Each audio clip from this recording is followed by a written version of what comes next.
Hi, good evening. Today is day 4 of what would have been my Basecamp Everest challenge, and instead it's my video challenge. Probably the biggest challenge for me is social media and talking on video, so I've decided to replicate the 14-day challenge where I would be trekking up a mountain to take on a virtual mountain. So today would have been an acclimatization day in the Namche Bazaar, which is a bustling village, a few shops, and we'd have just got ourselves acclimatized to help with the altitude sickness. Obviously that's something that I haven't been able to train for, and I would just be hopeful that having got out there and being fit enough that the altitude wouldn't be a problem for me. But what I understand is our bodies are programmed to or will enable us to take on 500 meters of change in altitude a day. And as you sleep, your body then tops up to allow you to ascend another 500 meters. So it's really important that you ascend slowly in order that your body can acclimatize, and that you have certain days where you just allow your body to get used to the different altitude.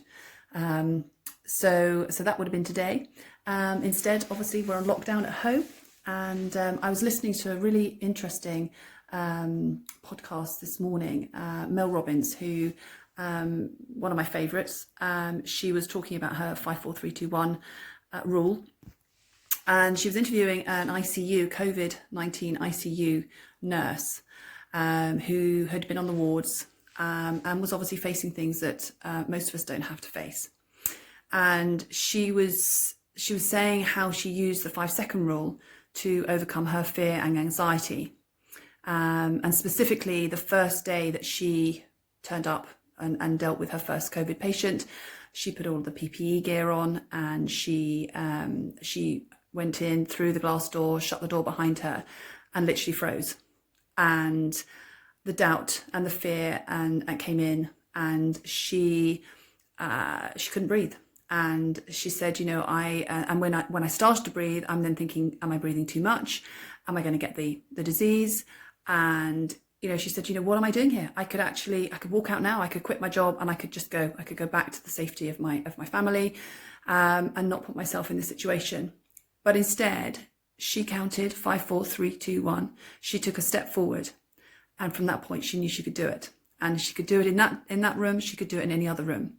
And it was really poignant because her message was considering it was somebody on the front line, her message was, we can do this. We can do this. Actually, it's not great, but we're going to get through it, and we can do it. And hearing it from somebody that's on the front line was really quite reassuring. The NHS are doing an amazing job. Can't thank them enough. And I can't imagine what it must be like to be on that front line.